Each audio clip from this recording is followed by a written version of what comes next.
नमस्कार दोस्तों, आज डेट है 10 जून 2020 है। आज के इंपॉर्टेंट करंट अफेयर को डिस्कस कर लेते हैं।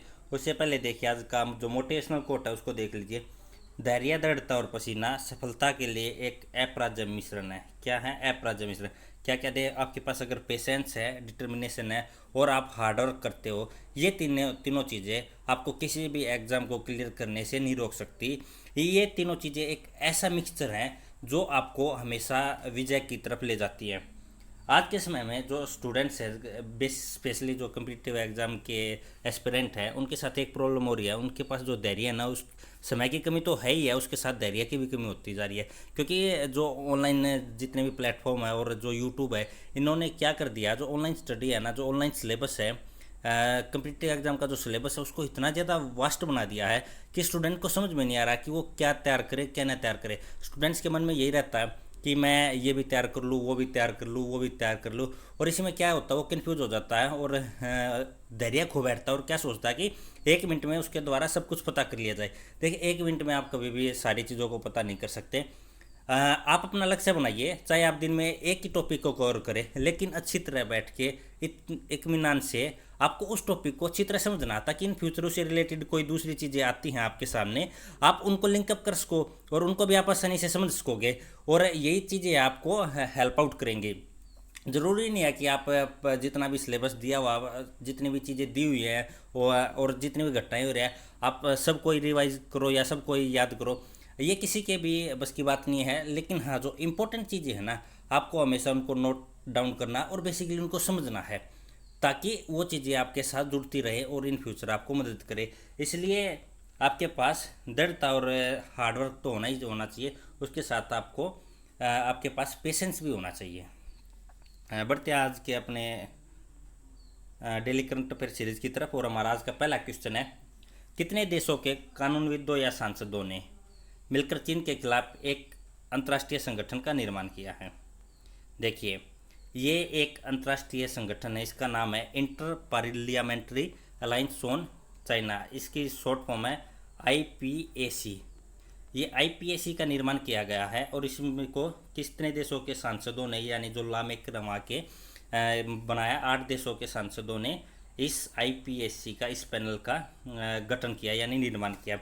और इसका निर्माण बेसिकली किसके लिए किया गया? इसका निर्माण चीन के खिलाफ किया गया। जो ये अलायंस है 8 देशों का, इनका क्या मानना है?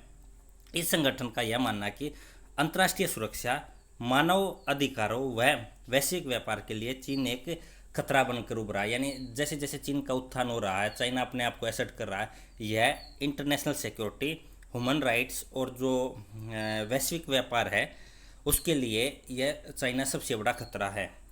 उसके बाद देखिए, इस संगठन का काम क्या है? यह संगठन ऐसे उपायों को खोज रहा है जिनके द्वारा जो लोकतांत्रिक देश हैं, जो डेमोक्रेटिक देश हैं, वे चाइना की कपट नीति से निपट सके। उसके बाद देखिए, जो ये देश हैं, इन देशों के 8 देशों से 18 जो पार्लियामेंट्री सांसद हैं, उन्होंने इस अलायंस को बनाया है। ये देश हैं Japan, America, Britain, Canada, Sweden, European union और नॉर्वे और ऑस्ट्रेलिया। इन जो 8 देशों के 7 देश व एक यूरोपियन यूनियन है, इनके 18 सांसदों ने मिलकर IPAC, inter parliamentary alliance on China का निर्माण किया, जिसका मेन लक्ष्य ये है कि कैसे चाइना की कपट भरी नीतियों से निपटा जाए। बढ़ते अगले क्वेश्चन की तरफ। हमारा सेकंड क्वेश्चन है, ये काफ़ी इंपॉर्टेंट क्वेश्चन है क्योंकि एनवायरमेंटल परफॉर्मेंस इंडेक्स को जारी किया गया है। इसमें भारत की रैंकिंग आपसे पूछी गई है। देखिए, बेसिकली जो एनवायरमेंटल परफॉर्मेंस इंडेक्स ईपीआई है, इसको प्रत्येक 2 वर्ष के बाद जारी किया जाता है। कितने वर्ष के बाद? 2 वर्ष के बाद। लास्ट टाइम ये 2018 में जारी किया गया था। उस समय भारत की रैंकिंग 177 थी। 180 देशों को पर्यावरण को कंजर्व करने के लिए कैसे स्टेप उनके द्वारा उठाए जा रहे हैं, इस आधार पर इंडेक्स तैयार किया जाता है। और उसमें जो लास्ट जो इंडेक्स था उसमें भारत की रैंकिंग थी 177 और इस बार भारत की रैंकिंग है 168। यानी भारत ने कितने पायदान का फायदा ऊपर अपनी रैंकिंग को अच्छा किया, 9th जो पोजीशंस हैं उसमें अपनी रैंकिंग में सुधार किया। ये काफ़ी इंपॉर्टेंट क्वेश्चन है और इससे फ्यूचर एग्जाम में 6 से 7 क्वेश्चन बन सकते हैं। पहला क्वेश्चन तो यही है कि जो ईपीआई है उसको कितने वर्षों के बाद जारी किया जाता है? 2 वर्ष बाद इसको जारी किया जाता है। भारत की इस वर्ष की रैंकिंग 168। भारत ने अपनी रैंकिंग में कितना सुधार किया? 9th पोजीशन का सुधार किया। कितना? 9th पोजीशन का। उसके बाद देखिए, आपसे पूछा जा सकता है कि इसको किसके द्वारा तैयार किया जाता है। देखिए, जो EPI है, एनवायरमेंटल परफॉर्मेंस इंडेक्स, उसको 2 यूनिवर्सिटियों द्वारा तैयार किया जाता है। ये यूनिवर्सिटी है येल यूनिवर्सिटी तथा कोलंबिया यूनिवर्सिटी। आप इन दोनों यूनिवर्सिटी के नाम याद रखिए, येल तथा कोलंबिया यूनिवर्सिटी।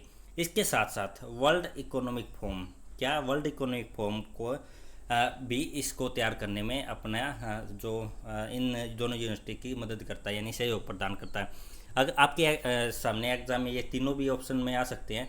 अगर तीनों ऑप्शन में आएंगे तो आपको आपके सामने ऑल द ऑप्शन में रहेगा, ऑल द वो, या अगर इनमें से कोई एक भी आता है तो आपको उस पर टिक कर देना है। बेसिकली EPI को किस किस के द्वारा तैयार किया जाता है? येल तथा कोलंबिया यूनिवर्सिटी किसके सहयोग से? वर्ल्ड इकोनॉमिक फोरम के सहयोग से। उसके बाद ये बात मैं आपको बता चुका हूँ, इसको प्रत्येक 2 वर्षों के बाद जारी किया जाता है।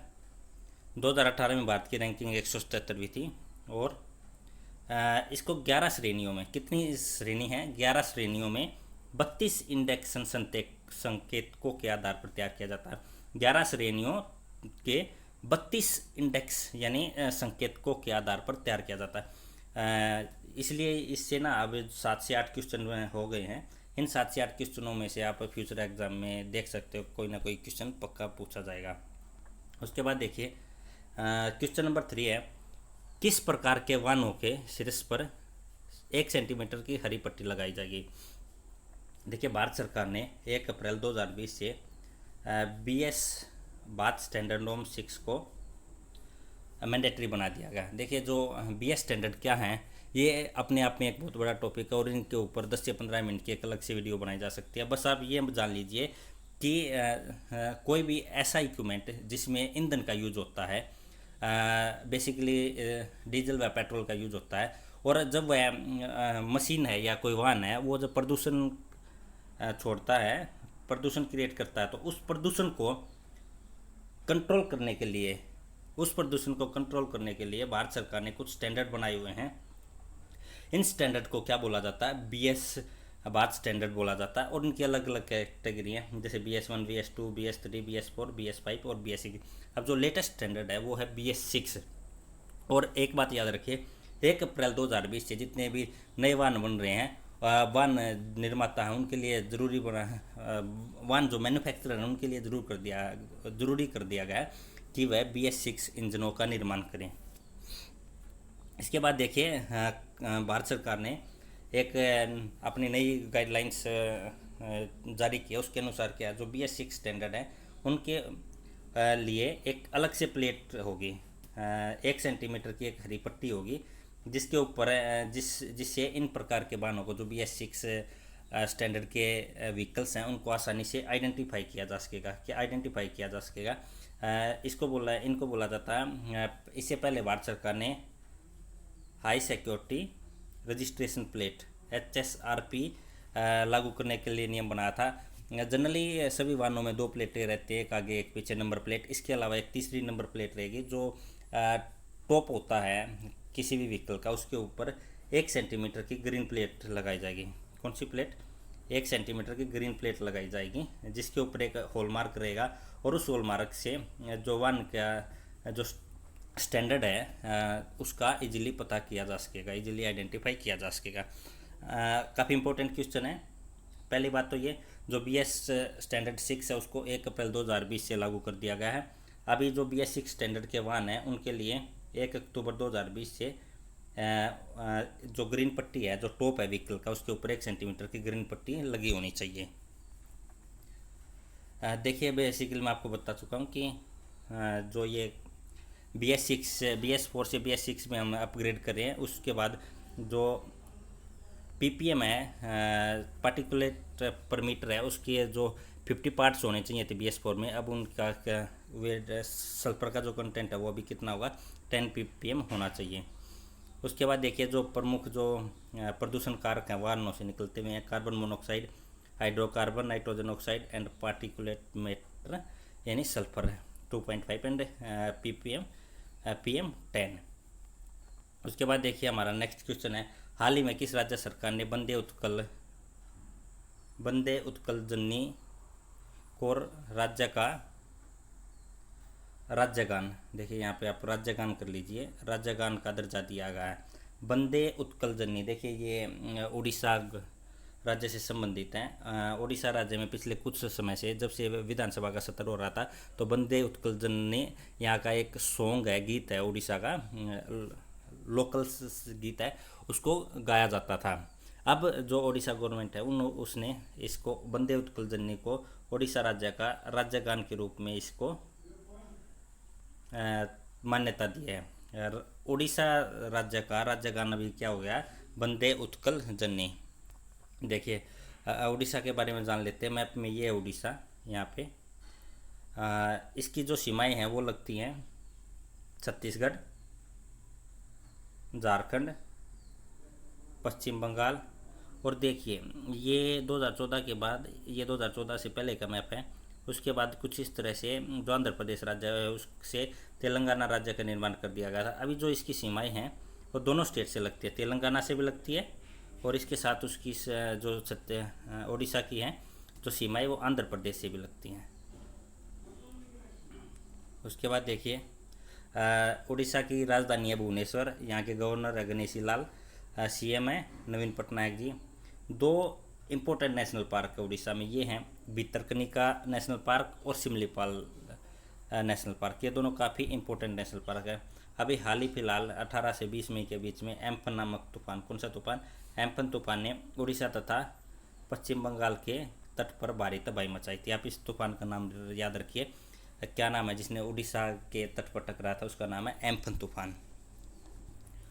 उसके बाद देखिए हमारा नेक्स्ट क्वेश्चन है, डिजिटल भुगतान को बढ़ावा देने हेतु आरबीआई ने कितने करोड़ का payment infrastructure development fund PIMS fund बनाने की घोषणा की है। इससे क्या होगा, जो डिजिटल पेमेंट है ना उसको बढ़ावा दिया जा सके। कितने करोड़ का, 500 करोड़ का यह फंड बनाया जाएगा।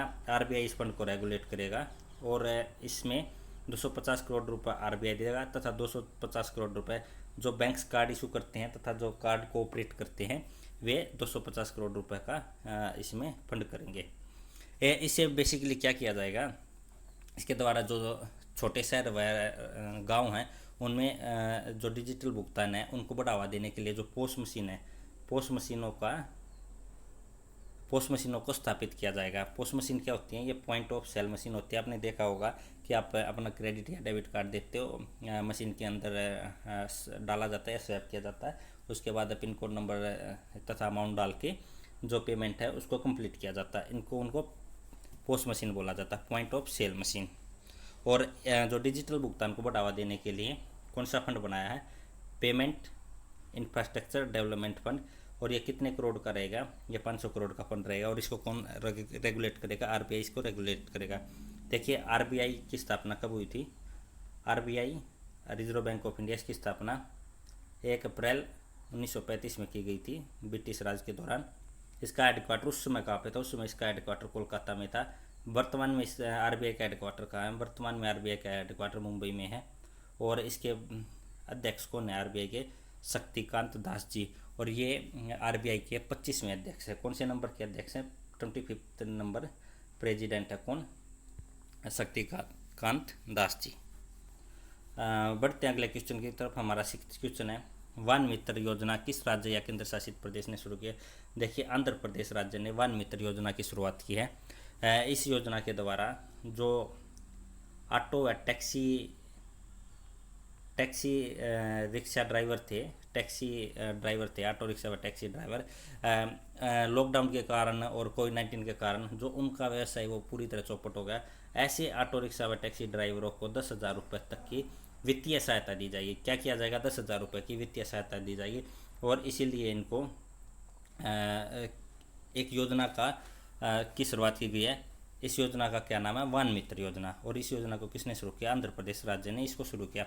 आंध्र प्रदेश राज्य की राजधानी क्या है, अमरावती। यहाँ के मुख्यमंत्री कौन है, जगनमोहन रेड्डी।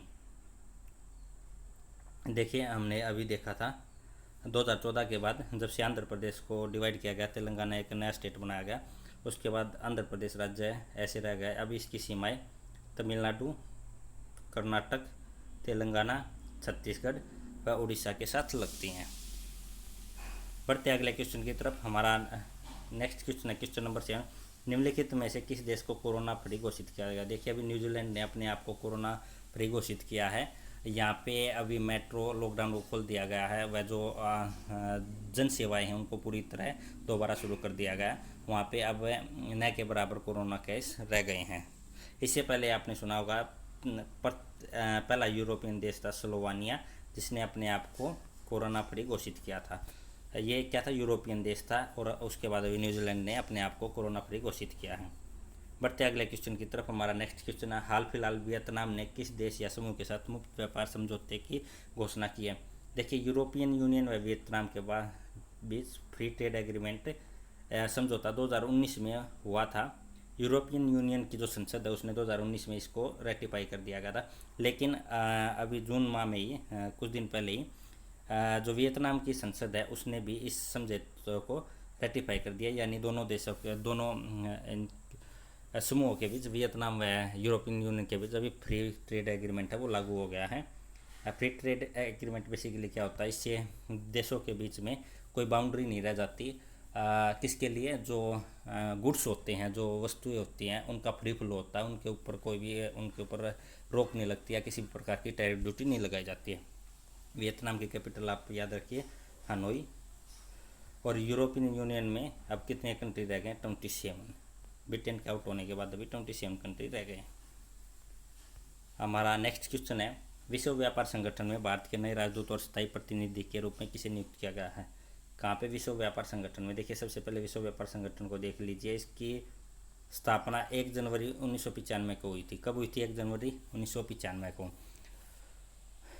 इसका हेडक्वार्टर कहाँ पे है, जेनेवा स्विट्जरलैंड में। और बेसिकली जो सदस्य देश हैं इसके, उसके बीच में व्यापार को रेगुलेट करने के लिए, व्यापार के नियम बनाने के लिए विश्व व्यापार संगठन का निर्माण किया गया था। और इसमें वर्तमान में कितने देश हैं, 164 देश है। देखिए ये काफ़ी इंपॉर्टेंट क्वेश्चन हो जाते हैं। कुल कितने देश हैं, 164। हेडक्वार्टर जेनेवा में, स्थापना कब हुई थी, 1995 में। अब देखिए विश्व व्यापार संगठन में भारत के नए राजदूत और स्थायी प्रतिनिधित्व दोनों काम यह करेंगे। किसको नियुक्त किया गया, ब्रिजेंद्र नवनीत को भारत WTO में भारत का स्थायी राजदूत, स्थायी प्रतिनिधित्व या राजदूत नियुक्त किया गया। उसके बाद देखिए ये नियुक्तियाँ अभी हाल फिलहाल लिखी गई हैं जून माह में। इनको देख लेते। CV जॉर्ज को कहाँ, कुवैत में भारत का नया राजदूत नियुक्त किया गया। गायत्री आई कुमार, इनको उच्चायुक्त नियुक्त किया गया कहाँ पे, ब्रिटेन में। P कुमारन, इनको उच्चायुक्त नियुक्त किया गया। P कुमारन को सिंगापुर। और रवीश कुमार जी को राजदूत नियुक्त किया गया कहाँ पे, फिनलैंड में। रवीश कुमार जी को कहाँ पे, फिनलैंड में। उसके साथ साथ देखिए स्विट्जरलैंड में जो भारत की नई राजदूत होंगी वो होंगी मोनिका कपिल मोता, MOHTA मोता। ये भारत की नई राजदूत होंगे कहाँ पे, स्विट्जरलैंड में। इसके साथ साथ पापुआ न्यू गिनी में भारत के नए उच्चायुक्त होंगे Sushil Kumar Singhal. Papua New Guinea में भारत के नए उच्चायुक्त होंगे सुशील कुमार सिंघल। एक बार दोबारा देख ले, ब्रिजेंद्र नवनीत कहाँ पे होंगे, विश्व व्यापार संगठन में। CV जॉर्ज कुवैत में भारत के राजदूत हैं। गायत्री आई कुमार भारत की उच्चायुक्त हैं ब्रिटेन में, नई उच्चायुक्त। सिंगापुर में भारत के उच्चायुक्त हैं अभी P कुमारन। फिनलैंड में भारत के राजदूत हैं रवीश कुमार। स्विट्जरलैंड में भारत के नए राजदूत होंगे मोनिका कपिल मोता। और पापुआ न्यू गिनी में भारत के नए उच्चायुक्त हैं सुशील कुमार सिंघल। बढ़ते हैं अगले क्वेश्चन की तरफ। हमारा लास्ट क्वेश्चन है, उत्तराखंड राज्य की नई ग्रीष्मकालीन राजधानी कौन सी होगी। देखिए अभी यह घोषणा की गई है, गैरसेन। क्या, गैरसेन, ये चमोली डिस्ट्रिक्ट में, उत्तराखंड के चमोली डिस्ट्रिक्ट में आता है। गैरसेन एक जगह का नाम है। ये अभी जो ग्रीष्मकालीन समर कैपिटल होगी किसकी, उत्तराखंड की नई समर कैपिटल कौन सा होगी, वो होगी गैरसेन। प्रशासनिक कार्य जो गर्मी के माह में प्रशासनिक कार्य है चमोली जिले के गैरसेन क्षेत्र में किए जाएंगे। इसी के साथ हमारा आज का वीडियो यहीं समाप्त होता है। Thank you for watching.